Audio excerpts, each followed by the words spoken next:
দেখো আজকের এই ক্লাসে আমরা আরেকটা এক্সপ্রেশন নিয়ে আলোচনা করব। কি আমরা কোথায় কোথায় বাংলাতে বলি মহান এসেছে আমাকে শেখাতে।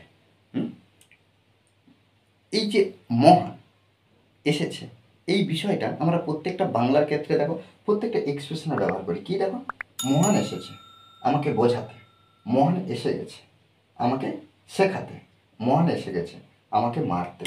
দেখো এগুলো কি করি বাংলাতে, তাহলে ইংলিশে কিভাবে বলবো? এই যে মহান এসেছে এর জন্য কি করব না, কেম কেম গ্রেট, কেম গ্রেট। তারপর আমরা ভার্ব ব্যবহার করার আগে টু ব্যবহার করব।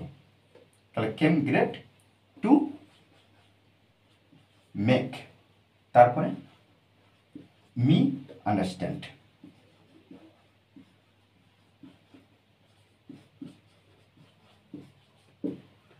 তাহলে কি হলো বাক্যটা? তাহলে কেম গ্রেট, মহান এসেছে বা এসে গেছে, দুটোর মধ্যে একই বিষয়। টু মেক মি আন্ডারস্ট্যান্ড, এখানে বোঝানোর ক্ষেত্রে আমরা মেক ব্যবহার করেছি, ভার্ব মেন ভার্ব মেক ব্যবহার করেছি। প্রত্যেকবার আমরা একইভাবে করব কি, যে ভার্বটা পাবো সেই ভার্বের আগে টু বসাবো, তারপর আমরা আদার্স ওয়ার্ড। দেখো এই সমস্ত ক্ষেত্রে কি হবে, কেম কেম গ্রেট, হ্যাঁ মহান এসে গেছে কি করতে, কেন, আমাকে শেখাতে। টু টিচ, টু টিচ কাকে, আমাকে, মি। ওকে, মহান এসে গেছে আমাকে মারতে। তাহলে এখানে একইভাবে আমরা কি করব না, কেম গ্রেট আমাকে মারতে, টু এখানে আমরা বিট ব্যবহার করব। বিট মানে কি, মারা বা প্রহার করা। হ্যাঁ এখানে কিন্তু আমরা কিল ব্যবহার করব না, কিল ব্যবহার করলে এখানে কি হবে, কিল মানে হত্যা করা। এখানে মারার ক্ষেত্রে সাধারণভাবে আমরা মারার ক্ষেত্রে আমরা বিট ব্যবহার করতে পারি। তাহলে টু বিট মি। ওকে,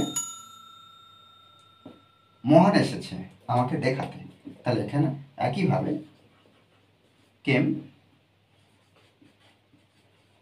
গ্রেট, কেম গ্রেট টু, এই যে দেখাতে, শো, কোনো কিছু দেখাতে, কাকে, আমাকে, মি। দেখো এইভাবে একদম সহজ একটা সিম্পল বাক্যর মতন একদম সুন্দরভাবে এগুলো কী করবো না আমরা ট্রান্সলেট করার চেষ্টা করব। আমরা যদি বারবার চেষ্টা করি তাহলে কী হবে, ইংলিশে আমরা ইমপ্রুভ করতে পারবো। মনে রাখতে হবে যে প্র্যাকটিসের বিকল্প কিছু নেই। ওকে, আর এই ক্লাস যদি ভালো লাগে অবশ্যই লাইক কমেন্ট শেয়ার, আর যারা এখন পর্যন্ত এই চ্যানেলটি সাবস্ক্রাইব করেননি তারা অবশ্যই চ্যানেলটি সাবস্ক্রাইব করে পাশে থাকবেন। Okay, thanks for watching this video.